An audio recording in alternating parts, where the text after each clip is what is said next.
Assalamualaikum warahmatullahi wabarakatuh. Salam sejahtera. Yang saya hormati kepada dosen pengampun kami, yaitu Hernita Arifuddin, SPD MPD, diajukan sebagai pemenuhan tugas kami, yaitu mata kuliah Bahasa Indonesia. Dan saya hormati teman-teman sekalian. Pertama-tama, marilah kita panjatkan puji dan syukur atas kehadirat Allah Subhanahu wa taala yang telah melimpahkan rahmat hidayahnya lah sehingga kami bisa menjalankan presentasi kami dari kelas AK22A. Dengan judul presentasi kami yaitu penggunaan bahasa Indonesia yang baik dan benar. Baik, perkenalkan nama saya Rosdiana selaku sebagai moderator dari kelompok 1, di mana beranggotakan ada 10 orang, yaitu yang pertama Farki Arya, yang kedua Anggraini Umaramea, yang ketiga Khairun Nisa, yang keempat Nur Halisa, yang kelima Nila Satriani, yang keenam Siti Hadijah, yang ketujuh Salmah, kedelapan Siti Atika Dewi, yang kesembilan Eviani Purbasari, dan yang terakhir yaitu Nur Aida Asma. Selanjutnya, saya serahkan kepada pemateri. Istilah bahasa Indonesia yang baik sudah dikenal oleh masyarakat Indonesia dalam kehidupan sehari-hari. Namun, pengenalan istilah tidak menjamin secara komprehensif konsep serta makna istilah bahasa Indonesia yang baik itu. Hal ini terbukti bahwa masih banyak orang atau masyarakat berpendapat bahwa bahasa Indonesia yang baik sama dengan bahasa Indonesia yang baku atau bahasa Indonesia yang benar. Bahasa Indonesia yang baik merupakan kemampuan berbahasa yang sangat dibutuhkan dalam kehidupan sehari-hari. Bahasa Indonesia yang baik bukan berarti bahwa bahasa Indonesia yang baku, namun merupakan satu susunan bahasa yang dikemas secara fleksibel untuk mempermudah berkomunikasi dalam kehidupan sehari-hari. Untuk itu, kita perlu mengetahui dan menguasai bahasa Indonesia yang baik dan mempelajari penggunaan bahasa Indonesia yang baik serta benar dalam kehidupan sehari-hari, serta manfaat bahasa Indonesia yang baik dan benar dalam kehidupan sehari-hari. Tujuan yang pertama, mengetahui apa yang dimaksud dengan bahasa Indonesia yang baik dan benar. Yang kedua, mengetahui cara menggunakan bahasa Indonesia yang baik dan benar dalam kehidupan sehari-hari. Dan yang ketiga, mengetahui manfaat menggunakan bahasa Indonesia. Pengertiannya yaitu berbahasa Indonesia yang baik adalah berbahasa Indonesia yang sesuai dengan tempat terjadinya kontak berbahasa, sesuai dengan siapa lawan bicara dan sesuai dengan topik pembicaraan. Nah, bahasa Indonesia yang baik tidak perlu beragam baku. Yang perlu diperhatikan dalam berbahasa Indonesia yang baik adalah pemanfaatan ragam yang tepat dan serasi menurut golongan penutur dan jenis pemakaian bahasa. Nah, contohnya jika kita melarang seorang anak kecil naik ke atas meja, "Hayo adik gak boleh naik meja nanti jatuh," akan terdengar lucu. Jika kita menggunakan bahasa baku, "Adik tidak boleh naik ke atas meja karena nanti engkau bisa jatuh." Nah, pemakaian bahasa Indonesia yang baik perlu memperhatikan pemakaian ragam bahasa yang serasi dengan sasarannya. Berbahasa Indonesia yang baik dan benar adalah berbahasa Indonesia yang digunakan sesuai dengan kaidah atau aturan bahasa Indonesia yang berlaku. Kaidah bahasa Indonesia meliputi kaidah tata bahasa, kaidah ejaan, dan kaidah pembentukan istilah. Lalu apakah itu berarti bahwa kita harus selalu berbahasa ragam formal?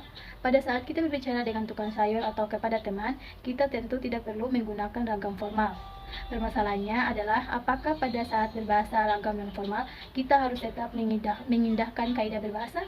Jawabannya adalah iya. Menggunakan kaidah dalam ragam non formal berarti menggunakan pilihan kata yang sesuai dan tepat, serta menggunakan kaidah tata bahasa yang benar.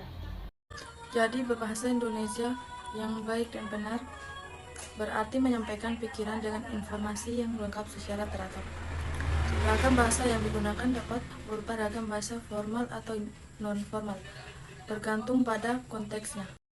Berbahasa Indonesia yang baik dan benar adalah pemakaian ragam bahasa yang serasi dengan sasarannya dan juga mengikuti kaidah bahasa yang benar. Agar penggunaan bahasa Indonesia dapat digunakan dalam berkomunikasi di lingkungan masyarakat, ada beberapa langkah yang perlu dilakukan antara lain sebagai berikut. Pertama, isi atau makna yaitu berhubungan dengan pikiran, gagasan, atau perasaan yang disampaikan. Kedua, keadaan pemakaian bahasa yaitu yang berhubungan dengan suasana tempat atau waktu bahasa. Ketiga, khalayak atau sasaran yaitu yang berkenaan dengan usia, kelamin, pendidikan, pekerjaan, dan kedudukan. Empat, sarana saluran yang digunakan umpamanya melalui telepon, radio, televisi. Dan kelima, cara berhubungan langsung atau tidak langsung misalnya melalui forum rapat, televisi, radio, dan surat. Untuk itu, ada baiknya kita tetap harus selalu berbahasa Indonesia yang baik dan benar, yang berarti pemakaian ragam bahasa yang serasi dengan sasarannya, dan di samping itu mengikuti kaidah bahasa yang benar. Ungkapan bahasa Indonesia yang baik dan benar sebaliknya mengacu ke ragam bahasa yang sekaligus memenuhi persyaratan kebaikan dan kebenaran. Beberapa hal yang harus diperhatikan saat menggunakan bahasa Indonesia. Yang pertama adalah tata bunyi atau fonologi. Pada umumnya, fonologi dibagi atas dua, yaitu fonetik dan fonemik. Yang pertama, fonetik sendiri adalah ilmu yang mempelajari dan menganalisa bunyi-bunyi ujaran yang dipakai dalam tutur, serta mempelajari bagaimana menghasilkan bunyi-bunyi tersebut dengan alat ucap manusia. Kemudian yang kedua adalah fonemik. Fonemik sendiri adalah ilmu yang mempelajari bunyi atau ujaran yang dalam fungsinya sebagai pembeda arti. Kemudian dalam fonemik juga kita mempelajari dan menyelidiki kemungkinan-kemungkinan bunyi-bunyi yang yang memiliki fungsi untuk membedakan arti. Beberapa hal yang perlu diperhatikan pada saat kita menggunakan bahasa Indonesia. Tata bahasa atau kalimat adalah masalah definisi atau batasan kalimat. Tidak perlu dipersoalkan karena sudah terlalu banyak definisi kalimat yang telah dibicarakan oleh ahli bahasa. Yang lebih penting untuk diperhatikan ialah apakah kalimat-kalimat yang kita hasilkan dapat memenuhi syarat sebagai kalimat yang benar atau gramatikal. Kosakata. Dalam menggunakan bahasa Indonesia yang baik dan benar, kita dituntut untuk memilih dan menggunakan kosakata bahasa yang benar. Kita harus bisa membedakan antara ragam bahasa baku dan ragam bahasa tidak baku, baik tulis maupun lisan. Ejaan. Dalam bahasa tulis, kita menemukan adanya bermacam-macam tanda yang digunakan untuk membedakan arti, sekaligus sebagai pelukisan atas bahasa lisan. Segala macam tanda tersebut untuk menggambarkan perhentian antara, perhentian akhir, tekanan dan tanda tanya, dan lain-lain. Tanda-tanda tersebut dinamakan tanda baca. Ejaan suatu bahasa yang tidak saja berkisar pada persoalan bagaimana melambangkan bunyi-bunyi ujaran serta bagaimana menempatkan tanda-tanda baca dan sebagainya, tetapi juga meliputi hal-hal seperti bagaimana memotong-memotong suku kata, bagaimana menggabungkan kata-kata baik dengan imbuhan-imbuhan maupun antara kata dengan kata. Makna, pemakaian bahasa yang benar bertalian dengan ketetapan menggunakan kata yang sesuai dengan tuntutan makna. Misalnya, dalam bahasa ilmu tidak tepat digunakan kata-kata yang bermakna konotatif atau kata kiasan tidak tepat digunakan dalam ragam bahasa ilmu. Adapun manfaat menggunakan bahasa Indonesia yaitu mempermudah dalam komunikasi. Pada saat kita menggunakan bahasa sebagai alat komunikasi, kita sudah memiliki tujuan tertentu. Kita ingin dipahami oleh orang lain, kita ingin menyampaikan gagasan yang dapat diterima oleh orang lain, kita ingin membuat orang lain yakin terhadap pandangan kita ingin mempengaruhi orang lain. Pada saat menggunakan bahasa untuk berkomunikasi, antara lain kita juga mempertimbangkan apakah bahasa yang kita gunakan mudah dipahami oleh orang lain atau tidak. Oleh karena itu, seringkali kita mendengar istilah bahasa yang komunikatif.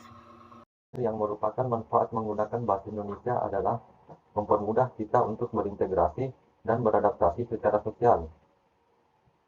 Selain berfungsi sebagai alat komunikasi, bahasa Indonesia juga berfungsi sebagai alat integrasi dan adaptasi sosial. Misalnya pada saat kita beradaptasi kepada lingkungan sosial tertentu, kita akan memilih bahasa yang akan kita gunakan bergantung pada situasi dan kondisi yang sedang kita hadapi. Tentu saja kita akan menggunakan bahasa yang berbeda kepada orang atau subjek yang berbeda. Yaitu kita akan menggunakan bahasa yang non-standar di lingkungan teman atau kerabat dekat, dan menggunakan bahasa yang standar pada orang tua atau orang yang kita hormati. Saya selaku moderator dapat saya simpulkan bahwa berbahasa Indonesia yang baik berarti menggunakan bahasa Indonesia sesuai konteks berbahasa yang selaras dengan nilai sosial masyarakat. Peraturan ini berkaitan penggunaan ragam bahasa secara tulis dan sah untuk kebutuhan berkomunikasi. Ragam bahasa dari sisi penggunaan bahasa ada dua, yaitu ragam formal dan ragam non-formal. Berbahasa Indonesia yang benar berarti harus digunakan bahasa Indonesia yang ses dengan kaidah atau aturan bahasa Indonesia. Berbahasa Indonesia yang baik dan benar adalah pemakaian ragam bahasa yang serasi dengan sasarannya dan juga mengikuti kaidah bahasa yang benar. Itu saja presentasi dari kelompok kami. Saya tutup dengan ucapan billahi fisabilillah haq hastakbirul khairat. Wassalamualaikum warahmatullahi wabarakatuh.